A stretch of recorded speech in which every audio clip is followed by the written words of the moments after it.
Hello everyone, मैं Veenu Verma excel in education channel में आप सभी का स्वागत करती हूँ। फ्रेंड्स, आप सभी को पता है कि हम लोग यहाँ पर यूजीसी नेट पेपर 1 और पेपर 2 एजुकेशन की तैयारी करते हैं, ठीक है। और साथ में असिस्टेंट प्रोफेसर के जीएस के पोर्शन को भी मैं कवर कराती हूँ। तो अभी आजकल हमारा जो रूटीन है उसमें मैं मॉर्निंग में यूपीएचईएससी एडवर्टीजमेंट 51 के लिए जीएस के पोर्शन को कवर कराती हूँ, उसकी भी वीडियो आती है। और आपको शाम को यूजीसी नेट के लिए वीडियो आपको मिल जाती है, ठीक है। शाम को 6 बजे यहाँ पर आपको वीडियो मिल जाएगी और सुबह असिस्टेंट प्रोफेसर वालों को 8 बजे के अंदर वीडियो मिलती है, ठीक है। तो हमारी जो तैयारी चल रही है वो यूजीसी नेट री एग्जाम के लिए है, पेपर 1 और पेपर 2 एजुकेशन की। तो आज की इस वीडियो में हम लोग एक्सपेक्टेड क्वेश्चंस को यहाँ डिस्कस करेंगे जो आपकी परीक्षा के लिए इंपॉर्टेंट है, ठीक है। चैनल पे पहली बार आए हैं तो सब्सक्राइब कर लीजिएगा और साथ में टेलीग्राम चैनल को ज्वाइन कर लीजिए, लिंक आपको डिस्क्रिप्शन में मिल जाता है। यहाँ पर हम देख लेते हैं कि कौन से ऐसे क्वेश्चन हैं जो अभी आपके ऑफलाइन मोड में भी पूछे गए थे और आपसे ऑनलाइन मोड में भी पूछे गए हैं। तो देखिए, यहाँ पर अगर हम बात करें, ये जो क्वेश्चन है इसमें आपसे फैलेसी का जो क्वेश्चन है ये पूछा ही जाता है ना। अब इसमें देखिए, आपको फॉर्मल और इनफॉर्मल फैलेसी, यहाँ पे ये चीज़ें आपको थोड़ा पता होना चाहिए कि फैलेसी से क्वेश्चन आना ही आना है, ठीक है। स्क्वायर ऑफ अपोजिशन और आपसे जो है फैलेसी, यहाँ से ये क्वेश्चन बनते ही बनते हैं, ठीक है। तो ये जरूर आपको तैयार रहना चाहिए। अब देखिए, क्वेश्चन कह रहा है यदि आपको गर्म केक और आइसक्रीम पसंद है तो आपको निश्चित रूप से गर्म केक आइसक्रीम पसंद होगी। इसमें कौन सा तर्क दोष निहित है? तो फैलेसी क्या होती है? जो आपका मतलब एरर होती है ना, स्टेटमेंट में कोई एरर होती है तो वो फैलेसी के अंतर्गत आती है। अब इसमें सिचुएशन के हिसाब से अलग अलग जो है फॉर्मल मतलब इनफॉर्मल फैलेसीज होती हैं। अब देखिए, इसमें कह रहा है कि गर्म केक और आइसक्रीम पसंद है तो आपको निश्चित रूप से गर्म केक आइसक्रीम पसंद होगी। यहाँ पर इसको कंबाइन कर दिया है, ये हो जाता है आपका फैलेसी ऑफ कंपोजिशन, ठीक है। ये है यहाँ पर right answer, fallacy of composition. और इसी का उल्टा जो होता है फैलेसी ऑफ डिवीजन हो जाता है, ठीक है। यहाँ पर देख लेते हैं, देखिए फैलेसी ऑफ कंपोजिशन तब होती है जब कोई ये मान लेता है कि जो बात मतलब पार्ट्स के लिए सही होगी, है ना। जैसे कि यहाँ पर छोटे छोटे पार्ट्स हैं, इनके लिए जो चीज सही है वही यहाँ पर होल की बात करें, है ना, तो यहाँ पर पूरे के लिए सही होगी, ठीक है। तो ये तर्क में क्या है? एक त्रुटि है, एक एरर है, जहां व्यक्तिगत घटकों की विशेषताओं को गलत तरीके से पूरे समूह में एलैबोरेट किया जाता है। तो ये हो जाती है आपकी जो है फैलेसी ऑफ कंपोजिशन। और जो आपकी फैलेसी ऑफ डिवीजन है, इसमें क्या होता है, मतलब यहाँ पे पार्ट्स में बात हो रही थी और होल पे फिर इसको अप्लाई करेंगे। और डिवीजन में क्या होता है कि इसका विपरीत हो जाता है, ठीक है। संहति दोष विग्रह दोष का प्रतिलोम होता है। इस दोष में किसी वस्तु के कुछ हिस्सों के बारे में सत्य या असत्य ज्ञात करते हैं और फिर पूरे पे लागू करते हैं। लेकिन उसमें क्या होगा, उसमें अपोजिट हो जाएगा, उसमें एज ए होल की बात करेंगे और फिर यहाँ पर पार्ट्स में अप्लाई करेंगे, ठीक है। ये हो जाता है डिवीजन वाला, है ना। तो ये चीजें थोड़ा सा आपको ध्यान रखनी है। नेक्स्ट आप देखो, जो अगला क्वेश्चन है इसमें कह रहा है from the communication viewpoint Adi Shankara's philosophical concept provides primacy to. संप्रेषण के दृष्टिकोण से आदि शंकर की दार्शनिक अवधारणा किसको प्रमुखता देती है? तो देखिए, जो आदि शंकराचार्य का जो दर्शन था वो अद्वैतवाद था। अद्वैत फिलोसफी मतलब अद्वैत मतलब द्वैत नहीं, जो दो ना हो, मतलब इसमें एक ही ब्रह्म की कल्पना यहाँ पर की गई है, ठीक है। एक ही ब्रह्म के बारे में बताया गया है। और आदमी जो ये सोच लेता है कि इससे परे भी कुछ है तो वो अपनी अज्ञानता के कारण है। तो यहाँ पर इन्होंने आत्मचेतना के बारे में बताया था, सेल्फ कॉन्शियसनेस। देखिए, आत्मचेतना मतलब अंतिम वास्तविक ब्रह्म, ठीक है। आत्मचेतना के माध्यम से मतलब अज्ञानता और अविद्या के कारण व्यक्ति अपनी वास्तविक प्रकृति को समझने में विफल रहता है, लेकिन आत्मचेतना के माध्यम से इसको दूर किया जा सकता है। और आदि शंकर का जो दार्शनिक अवधारणा थी वो मतलब जो इनका जो फिलॉसफी थी इनकी, ये अद्वैतवाद की थी, ठीक है। इनकी जो स्कूल ऑफ फिलॉसफी था अद्वैतवाद था, ये आपको याद रखना है।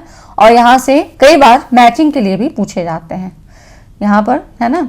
तो देखिए, अद्वैत वेदांत दर्शन के प्रमुख व्यक्ति आदि शंकर ने आध्यात्मिक विकास और आत्मबोध प्राप्त करने में संचार के महत्व पर जोर दिया।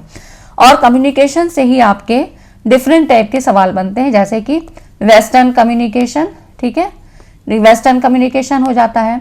और आपका बुद्धिस्ट कम्युनिकेशन, तो यहाँ से ये सारे सवाल आपसे पूछे जाते हैं। इन सभी पे वीडियोस है, आप चाहें तो वहाँ पर देख लीजिए, प्लेलिस्ट में आपको सारी चीज़ें मिल जाएंगी। नेक्स्ट देखो, अब अगला क्वेश्चन है, to qualify as hazardous waste, है ना, खतरनाक अपशिष्ट कहे जाने के लिए किसी अपशिष्ट में निम्न विशेषताएं होनी चाहिए। अब खतरनाक अपशिष्ट होता क्या है, यहाँ से क्वेश्चन अभी भी ऑफलाइन वाला जो एग्जाम अभी हुआ था, जो कैंसिल हो गया है 18 जून को, उसमें से भी क्वेश्चन आए थे।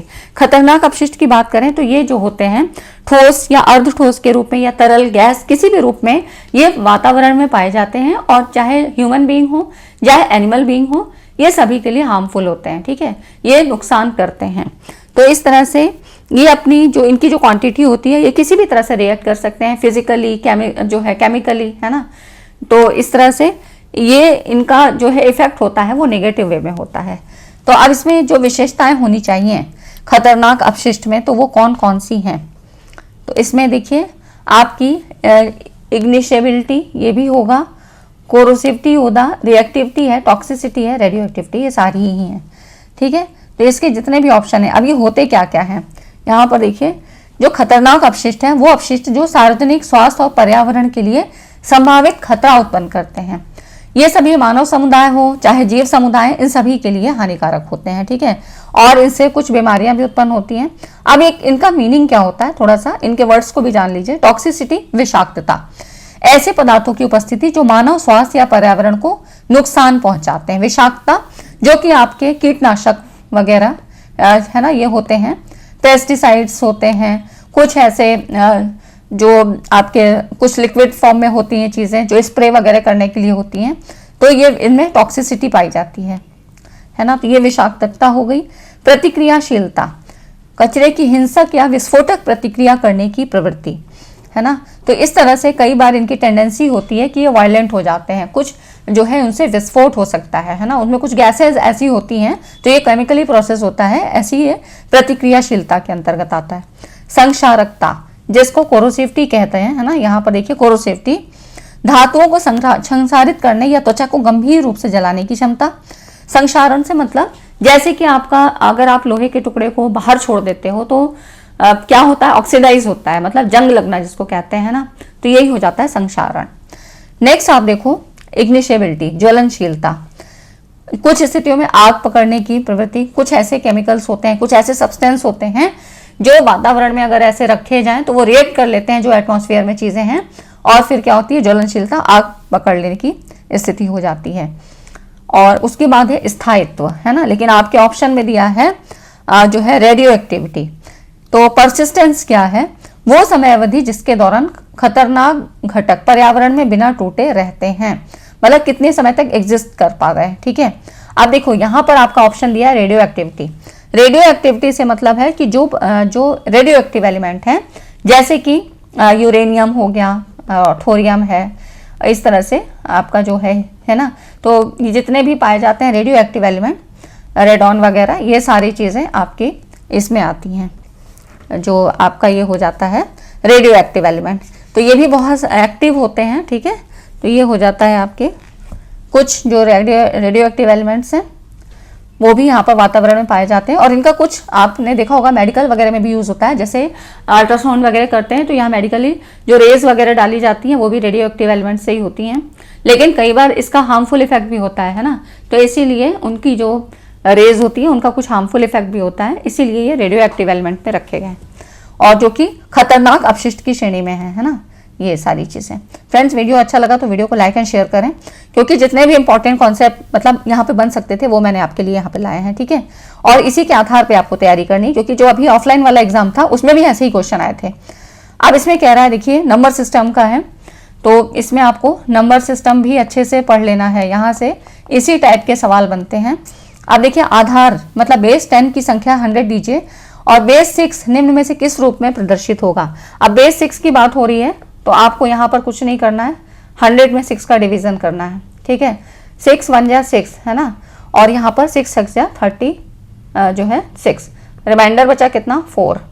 नेक्स्ट आप आओ फिर 6 2 जा यहाँ जो है 6 2 जा 12, फिर बचा कितना 4 आ जाएगा रिमाइंडर, है ना, जिसको शेष फल कहते हैं। और फिर यहाँ पर अब नहीं जा सकता है तो 0 टाइम्स ठीक है, तो ये आपका रिमाइंडर यहाँ बच गया 2, है ना। अब इसको हमें लिखना किस तरह है, इसको हम डाउनवर्ड से जाएंगे, है ना। तो देखिए इसको हम लिखेंगे कैसे, 100 है ना बेस 10, और ये हो जाता है आपका 244, है ना, नीचे से 244, ये बेस 6, ये आंसर होगा। अब देखो आप अगर ऊपर से लिख दोगे तो ये वाला आता है, ये रॉन्ग है ना, ये वाला राइट है। तो इस तरह के सवाल आपसे पूछे जाएंगे और बहुत इजी होते हैं, एक बार कॉन्सेप्ट समझ लीजिए।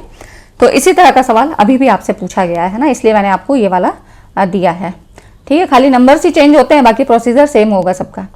अब अगला जो क्वेश्चन है, ये स्टेटमेंट वाला सवाल है एनईपी 2020 से। राष्ट्रीय शिक्षा नीति 2020 के अनुसार, जो पहला स्टेटमेंट कह रहा है, इसमें यह कह रहा है राष्ट्रीय शिक्षा नीति 2020 के अनुसार अध्यापन ड्यूटी अधिक होगी, विद्यार्थी शिक्षा का अनुपात उच्च होगा और शिक्षकों का सामान्यतः देश भर की संस्थाओं में स्थानांतरण हो सकेगा, है ना। ये चीज गलत है, ये स्टेटमेंट गलत है। ऐसा नहीं, यहाँ पर लो होने की बात कही गई थी कि ड्यूटी मतलब कम होगी, विद्यार्थी शिक्षा का अनुपात निम्न होगा, है ना, और शिक्षकों का सामान्यतः देश भर की संस्थाओं में नहीं, मतलब ये गलत है ना। तो ये वाला स्टेटमेंट नहीं है सही। दूसरा स्टेटमेंट कह रहा है एनईपी 2020 के अनुसार शिक्षकों को जो आपका अभिनव, यहाँ पर कह रहा है अभिनव शिक्षण व शोध हेतु, है ना, तो इसमें कह रहा है कि अपने स्वयं के शिक्षा शास्त्रीय उपक्रमों को डिजाइन करने की स्वतंत्रता होगी। According to the NEP 2020 faculty will be given the liberty, है ना, to design their pedagogical approach for innovative teaching and research. तो ये वाला स्टेटमेंट सही है, ठीक है, ये वाला सही है। मतलब यहाँ पर ये चीज कहा गया था कि टीचर्स को ये जो है स्वतंत्रता मिलेगी, है ना। तो ये वाला स्टेटमेंट आपका सही है। और यहाँ पर देखिए जो अगला क्वेश्चन है, इससे भी आपका सेल्फ रेगुलेटेड लर्निंग से भी आपका सवाल बना था, अभी भी पूछा गया है। तो सेल्फ रेगुलेटेड लर्निंग, यहाँ पर इसमें आपका यहाँ पर नाम दे रखा है, ठीक है। अब देखिए इसमें कह रहा है साइक्लिक फेजेस और सब process of self regulated learning model by Zimmerman. तो इसमें आपको इसके साइकिल के नाम बताने हैं। तो ये है क्या, जिमरमैन का जो सेल्फ रेगुलेटेड लर्निंग है, इसमें क्या चीजें खास हैं, तो इसको देख लेते हैं। देखो जिमरमैन ने जो सेल्फ रेगुलेटेड लर्निंग SRL, है ना, SRL जो इस मॉडल को दिया, उस प्रक्रिया को संदर्भित करता है जिसके तहत यहाँ पर जो लर्नर होगा वो क्या करेगा, लक्ष्य निर्धारित करेगा, ठीक है। सबसे पहला काम है लक्ष्य निर्धारित करेगा, प्रगति की निगरानी करेगा, मतलब सेटिंग गोल्स, उसके बाद मॉनिटरिंग प्रोसेस, अपने आप ही वो मॉनिटरिंग प्रोसेस करेगा, खुद से देखेगा कि कितना उसमें चेंज आ रहा है, नहीं आ रहा है, and adjusting behaviour and strategy to achieve these goals, और उन लक्ष्यों को प्राप्त करने के लिए व्यवहार और रणनीतियों को समायोजित करके अपने स्वयं के सीखने को सक्रिय रूप से नियंत्रित करते हैं। तो ये सारा काम कौन करेगा, ये करेगा लर्नर, सेल्फ रेगुलेटेड लर्निंग, ठीक। तो अब इसमें जो इन्होंने साइकिल आपको दिए हैं, इनके बारे में बताना है। तो ये सारे ही ऑप्शन यहाँ पर सही हैं। अब इसमें टास्क एनालिसिस भी होगा, ठीक है। अभी देख लेंगे क्या क्या चीजें हैं। आत्म प्रेरणा, विश्वास, है ना, मोटिवेशन, जो विश्वास है वो भी रहेगा, सेल्फ मोटिवेशन, आत्मनियंत्रण, सेल्फ कंट्रोल, सेल्फ जो है इंस्पेक्शन भी होगा, ऑब्जर्वेशन जिसको कह सकते हैं, सेल्फ डिसीजन और सेल्फ रिएक्शन, ठीक है। कुछ वर्ड्स के मीनिंग समझ लीजिए। कार्य विश्लेषण, आवश्यकताओं को समझने के लिए, है ना, टास्क आपको पता होगा तभी आप उसको कर पाओगे, ले पाओगे। आत्मनिरीक्षण, अपने प्रदर्शन की निगरानी करना। आत्मनिर्णय, रणनीतियों की प्रभावशीलता का आकलन करने के लिए आत्मनिर्णय। और आत्म प्रतिक्रिया, उसके आधार पे, आत्मनिर्णय के आधार पे आप प्रतिक्रिया और अनुकूलन के लिए यहाँ पर करोगे प्रतिक्रिया, है ना, जो आप भी रिएक्शन करोगे, प्रतिक्रिया क्या होगी आपका, तो ये सारी चीजें आपकी होगी, आपकी सेल्फ रिएक्शन, अब उसके बाद रिएक्ट कैसे करते हो, ये हो जाती है सेल्फ रेगुलेटेड लर्निंग। यहाँ से भी क्वेश्चन आया था और इसमें मेन यही आपसे स्टेप्स ही पूछे जाते हैं। तो इसके बारे में यहाँ मैंने सारी चीजें आप बता दी हैं, चाहो तो आप नोट्स भी बना सकते हो और नोट्स जरूर बनाते चलिए। नेक्स्ट आप देखो जो अगला क्वेश्चन है, ये सारे क्वेश्चन आपके आए हुए हैं, है ना।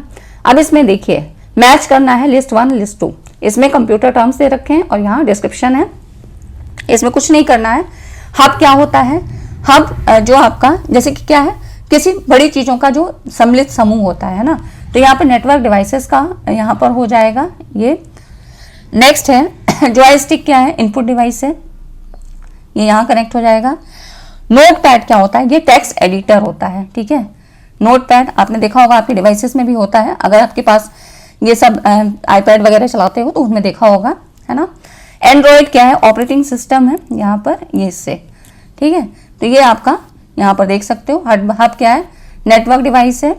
उसके बाद जॉयस्टिक इनपुट डिवाइस है ना, ये सारी चीज़ें तो आप देख सकते हो, ठीक है। तो ऐसे ही आपसे मैचिंग के सवाल भी आते हैं। तो ठीक है फ्रेंड्स, आज की वीडियो में इतना ही और मिलते हैं अगली वीडियो में। तो वीडियो कैसी लगी, अच्छी लगी तो लाइक एंड शेयर करिएगा, चैनल पे बने रहिए और ज़्यादा से ज़्यादा तक लोगों को शेयर करिए, क्योंकि जो आपका री एग्ज़ाम होगा उसका लेटेस्ट पैटर्न लगभग ऐसा ही होगा। तो वीडियो को लाइक एंड शेयर करें, मिलते हैं अगली वीडियो में। तब तक के लिए धन्यवाद, चैनल पे बने रहिए, ठीक है। और अपनी तैयारी को और धार दीजिए। Thanks for watching this video.